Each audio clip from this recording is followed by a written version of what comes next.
చేనేత వస్త్రాలు ధరించావు నువ్వు? మంచిగా ఉంటుంది చూడ్డానికి బాగుంటది. ఇంకా కొంచెం చల్ల ఉంటుంది ఎండాకాలం అప్పుడు చల్లగా ఉంటది. ఇంకా స్మూత్ ఉంటుంది. స్మూత్. ఇంకా దేవునికి పూజ చేసేటప్పుడు బాగుంటుంది.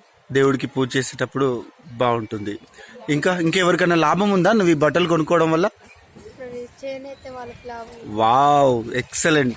చేనేత వాళ్ళకి లాభమా? వాళ్ళకి లాభం అవుతే నీకేంటి?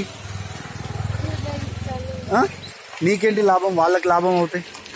వాళ్ళు నేసిన బట్టల్ని మనం కొనుక్కున్నాం, అందుకే అది మంచి చల్ల ఉంటుంది. సో నేతన్నలకి లాభం ఉంటుంది, ఇటు నీకు లాభం ఉంటుంది, ఇద్దరికి లాభం ఉంటుంది. ఓకే, మరి నువ్వు నీ ఫ్రెండ్స్కి ఎవరికైనా చెప్తావా చేనేత బట్టలు వేయాలి అని చెప్పేసి? చెప్తావా? చెప్తాను. మనకి ఎవరైనా మన పెద్దవాళ్ళ అంటే గతంలో ఇట్లా చేనేత బట్టలు వేసుకోవాలని ఎవరైనా చెప్పారా మనకి? ఎవరు చెప్పలేదా? చేనేత అనగానే ఎవరు గుర్తొస్తారు మనకి? బట్టలు నేసే వాళ్ళు కనిపిస్తారు. ఇంకా ఎవరు గుర్తొస్తారు? ఇంకెవరన్నా మన స్వాతంత్రం కోసం దేశం కోసం పోరాడిన వాళ్ళ చేనేత బట్టలు వేయాలని ఎవరైనా చెప్పారా? గాంధీ చెప్పాడు. ఏమన్నాడు గాంధీ? చేనేత బట్టలు వేయాలని చెప్పేసి చెప్పారు.